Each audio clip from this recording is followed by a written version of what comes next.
या देवी सर्वभूतेषु शक्ति रूपेण संस्थिता नमस्तश्चै नमस्तश्चै नमस्तश्चै नमो नमः। सर्वमंगल मांगल्ये शिवे सर्वार्थ साधिके शरण्ये त्र्यंबके गौरी नारायणी नमस्तुते। जी हाँ, यही जयकारा हर जगह पिछले 9 दिनों से लगता गया और आज दशहरा का पर्व है।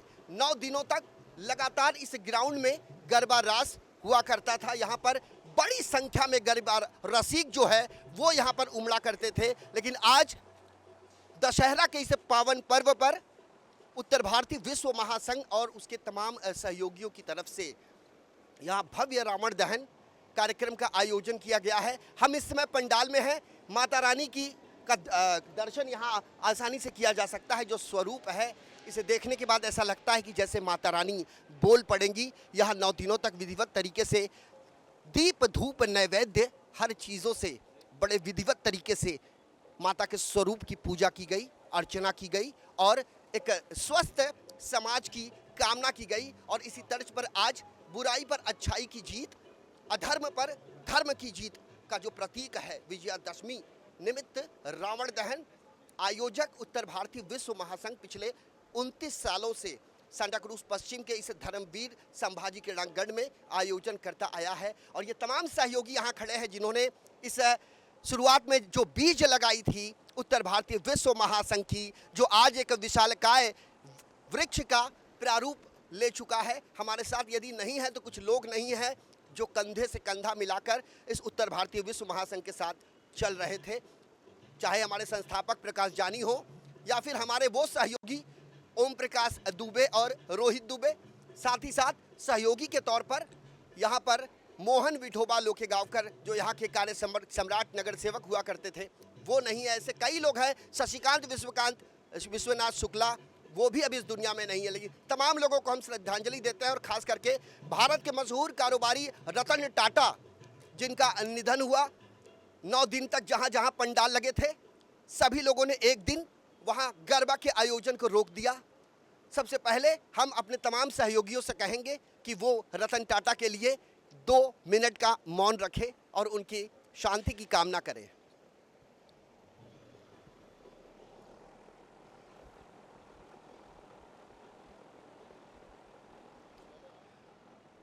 तो इस तरीके से हर जगह श्रद्धांजलि दी गई और आज हम सांता क्रूज के इस धर्मवीर संभाजी क्रीड़ांगण में हैं। योगेश पांडे उत्तर भारतीय विश्व महासंघ के अध्यक्ष हैं और उनके तमाम सहयोगी यहाँ खड़े हैं। हम तो निमित्त मात्र हैं, जरिया हैं, लेकिन जो सहयोगियों का साथ है वो अटूट है, बेजोड़ है और यही कारण है कि आज हम हर कसौटी पर खरे उतर रहे हैं। योगेश, सबसे पहले तो दशहरा की ढेर सारी शुभकामनाएं। आप सबको भी दशहरा की हार्दिक शुभकामनाएं। आज कितवां साल है?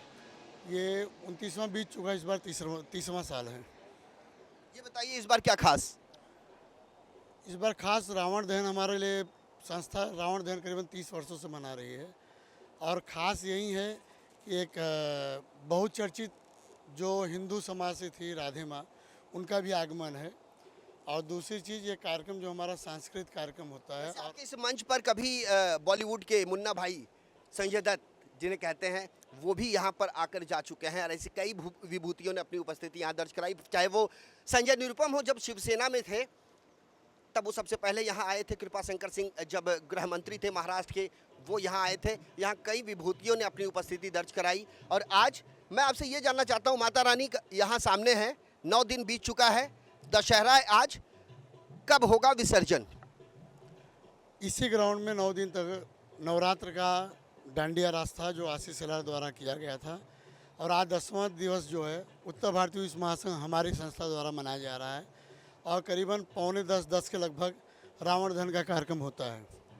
कितने दिन तक? आज रात्रि 10 बजे के लगभग होगा। ये बताइए किस तरह के परमिशंस आपको प्रशासनिक महकमे से मिलते हैं और किस तरह का सहयोग उन लोगों से मिलता है तब जाकर ये कार्यक्रम सफल हो पाता है? हम यह कार्यक्रम 30 वर्षों से कर रहे हैं, इसलिए हमारी पहली प्राथमिकता होती है BMC permission, fire brigade permission, sound permission और इसके बाद में पुलिस परमिशन और सारे जो भी ज़रूरत की होते हैं हम परमिशन लेके इस तत्पश्चात ही हम कार्यक्रम करते हैं। कुल मिलाकर प्रशासनिक महकमे की तरफ से भी इन्हें समय समय पर जो अनुमति है वो मिलती आई है, चूँकि कार्यक्रम जो है वो धार्मिक है और लोगों की आस्था से जुड़ा हुआ है। हमारे साथ यहाँ और भी कई लोग हैं यहाँ पर। प्रदीप सिंह ठाकुर हैं। काफ़ी कुछ है इनके बारे में कहने के लिए, लेकिन इतना ही कहेंगे कि आज दशहरा का पर्व है, ये कुछ अच्छा कहें। जागो इंडिया जागो ये खुद ही उसके मेन एडिटर हैं और साथ ही साथ इनका निर्णय वेलफेयर करके एक एनजीओ एसोसिएशन है, वो उसका एनजीओ है, सामाजिक कार्यों में अग्रणी रहते हैं और कई चीज़ों का वैसे ये पेशे से कभी ये टर्नर फिट हुआ करते थे और एक एक चीज़ का बड़ा अच्छा अनुभव है। आज का दिन क्या खास? सबसे पहले तो मैं आप सभी को और मेरे दर्शकों को और आपके दर्शकों को यानी हमारे दर्शकों को दशहरा की हार्दिक शुभकामनाएं देता हूं, क्योंकि ये पर्व ऐसा है जहां पे विजय मतलब ये जो अराजकता के ऊपर एक विजय हुई है। तो आज का पर्व यही चीज़ हमें सिखाता है कि ज़िंदगी में जागरूकता और हमारा मकसद हमारा अधिकार, इस चीज़ों को लेके अगर हम आगे बढ़ेंगे तो हमें मार्ग जरूर मिलेगा। और ये प्रभु रामचंद्र जी ने बताया है कि मार्ग कैसे निकाला जाता है और प्रभु रामचंद्र जी ने इसका साक्षात एक उदाहरण दिया है जो राम सेतु है, जो एक दिखाता है कि मार्ग कैसे बनाया जाता है। बिल्कुल बिल्कुल। वैसे हम उस रावण का दहन यहाँ नहीं कर रहे हैं जिसे प्रभु श्री राम ने जिसका संहार किया था। हम उस रावण का दहन करने जा रहे हैं जो अहंकार का प्रतीक था, जो घमंड का प्रतीक था, जो दुष्कर्म की जो सोच होती है, जो अराजकता की सोच होती है, इस तरह का। हालांकि इस तरह की चीज़ें जब इंसान के जहन में आती है तब वो खतरनाक हो जाता है, एक आपराधिक प्रवृत्ति का व्यक्ति हो जाता है। वैसे रावण तो महाबलशाली, महाविद्वान, प्रखंड विद्वान, मतलब तीनों लोक में उनके जैसा विद्वान कोई नहीं था। उन्होंने सभी को अपने वश में कर लिया था और ऐसे रावण का दहन करना तो हम उसके लिए बहुत छोटे हैं। लेकिन हम भ्रष्टाचार के रावण को, अहंकार के रावण को, बेरोजगारी के रावण को, अहिंसा, हिंसा बहुत प्रमुख चीज़ें होती हैं। जो हिंसावादी प्रवृत्ति के लोग होते हैं उससे समाज जो है वो दहशत के साए में रहता है, लेकिन जो अहिंसावादी होते हैं वो हमेशा समाज में शांति चाहते हैं ताकि लोग अपने जीवन का आसानी से गुजर बसर कर सके। माता रानी का स्वरूप यहाँ पर है। हम भी यही कामना करेंगे कि समाज में शांति हो, खुशहाली हो और ज़मीन से जुड़ी जनता, खास करके प्रदीप सिंह ठाकुर ज़मीन से जुड़े लोगों की आवाज़ ज़्यादा बुलंद करते हैं। आपसे ये जानना चाहते हैं, आपके अब तक कितने वीडियो अपलोड हुए हैं? तकरीबन 250-300। किस तरह के लोग आपसे जुड़ते हैं? हमारा देखिए एजुकेशनल चैनल है जो एक आरटीआई और एसआरई के माध्यम से मैं उनको जानकारियाँ देखता हूँ, अवेयरनेस पैदा करता हूँ और हमारे जो झोपड़ी धारक भाई हैं उनके अंदर अज्ञानी मैं उस विषय में नहीं बोलता जो कानून नहीं जानते, जो नियम नहीं, अज्ञानता तो अज्ञानता दो शब्द हो जाता है, लेकिन मैं उस अज्ञानता की बात करता हूँ जहाँ नियम और कानून नहीं जानते।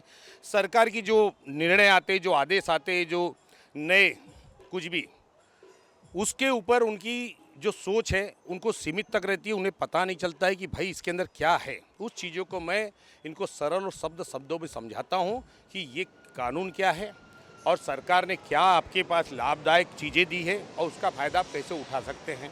कुल मिलाकर कहने का मतलब यह है कि जो व्यक्ति के पास अनुभव कम है, अज्ञानता का शिकार है, गलत चीज़ें दिमाग में घूमती हैं और उसके ऊपर जब बीतती है तो उसके ऊपर मुसीबतों का पहाड़ टूटता है और ऐसे लोगों के लिए मील का पत्थर साबित होती है जागो इंडिया जागो संस्था, जिसके खुद जो कर्ता धर्ता है प्रदीप सिंह ठाकुर हैं। हम चाहेंगे कि दशहरा के इस पर्व पर ये माता रानी के सामने एक दृढ़ संकल्प करें और लोगों का ऐसे ही ये भला करते रहें। आपसे जानना चाहेंगे, सबसे पहले इनका परिचय करा दूं। अवनिंद्र आशुतोष हैं। जुहू चौपाटी पर जो उत्तर भारतीय सभा का मंच लगता है, जहां लाखों की संख्या में छठ व्रती जो है वो उमड़ते हैं, एक जन सैलाब वहां उमड़ा रहता है, वहां ये मंच का संचालन करते हैं। साथ ही साथ डीसी न्यूज़ इंडिया के एडिटर इन चीफ हैं और कई चैनल्स में ये काम कर चुके हैं। दोपहर के सामना में इन्होंने 12 साल तक अपनी सेवा दी है।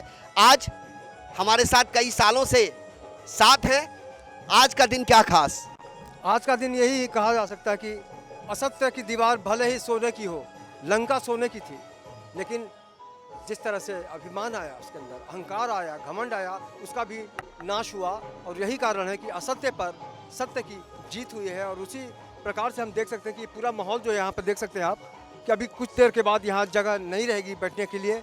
और को अभी यहाँ पे रावण का भी पुतला भी हम चाहेंगे सचिन मिश्रा जी हमारे कैमरामैन दिखाएं रावण को, और कुछ समय बाद रावण का भी दहन हो जाएगा यहाँ पे। और इस रावण का दहन सिर्फ इसलिए किया जाता है कि हम उस रावण को नहीं समझ सके, जो बहुत ज्ञानी था, लेकिन एक कुत्सित विचार ने उसे भगवान श्री राम के हाथों मोक्ष प्रदान किया। लेकिन आज माता रानी के दरबार में हम यही चाहते हैं कि मुंबई के लोग सुरक्षित रहें। संस्कार और श्रद्धा के साथ साथ जो हमारा स्वभाव होता है उसको भी अगर हम लेकर चलते हैं तो आने वाली पीढ़ियों को एक संदेश जाता है कि हमारे संस्कार, हमारी जो संस्कृति है उस पर कितनी गहराई है और देश को जोड़ने की एक ताकत है। तो कुल मिलाकर हम कह सकते हैं कि जब इस तरह के आयोजन होते हैं तो सबसे ज़्यादा कोई जुड़ता है तो देश का आम आदमी जुड़ता है। हम चाहेंगे कि दुबे जी बहुत अच्छे सिंगर हैं, और जब भी कोई इस ऐसे माहौल में कोई कलाकार रूबरू होता है दर्शकों से तो यही कहा जा सकता है कि वाकई संस्कृति के साथ साथ हमारा जो संगीत का जो घराना है उसमें भी बहुत ज़्यादा एक मजबूती है, बहुत उसका जो आधारभूत ढांचा है वो भी बहुत अपने आप में मजबूती है। दुबे जी हमारे साथ है जो संगीत की जगत में पूरे हिंदुस्तान के साथ साथ देश के कई अलग अलग हिस्सों के साथ साथ भारत का प्रतिनिधित्व विदेश में भी कर चुके हैं। आज के बारे में क्या कहेंगे? सबसे पहले आपको बहुत बहुत शुभकामनाएं। राधे राधे, जय माता दी, जय श्री राम। ये जो अरविंदर भैया का और इस उत्तर भारतीय विश्व महासंघ का जो ये दशहरा है पिछले 30 सालों से, ये बहुत बड़ी बात है। काबिल तारीफ प्रोग्राम 2 साल नहीं चल पाता, लेकिन ये लोग 30 सालों से ये कार्यक्रम कर रहे हैं। इसके लिए तो हम वही अपने गुरुदेव श्री रविंद्र जयंत की लाइन गाएंगे कि निश्चरहीन करेंगे धरती ये प्रण है श्री राम का, जब तक काम पूर्ण न होगा ताम नहीं विश्राम का। पापियों के पाप को धर्म के प्रकाश को, पापियों के पाप को धर्म के प्रकाश को, राम जी की सेना चली, राम जी की सेना चली, श्री राम जी की सेना चली, राम जी की सेना चली। अरविंद भैया इधर, हर हर महादेव, हर हर Mahadev. Thank you so much. तो कुल मिलाकर दशहरा का आयोजन होता है कि सब मिलजुल कर जब आगे बढ़ते हैं तो आने वाली पीढ़ी को एक संदेश मिलता है कि अगर आप कुछ करना चाहते हैं तो समाज से जुड़ना होगा। आज के इस कार्यक्रम को बहुत सारे लोग अभी देखने वाले हैं। हम चाहेंगे कि आने वाले समय में भी इस तरह का आयोजन लगातार जारी रहे। जहाँ तक उत्तर भारतीय विश्व महासंघ का अगर हम उसकी यात्रा की बात करें तो एक लंबा सफ़र गुजर चुका है और आने वाले दिनों में भी ये सफ़र जारी रहेगा। संजय मिश्रा और वीडियो जर्नलिस्ट सचिन मिश्रा के साथ Avneet Rajput, DC news India, Mumbai.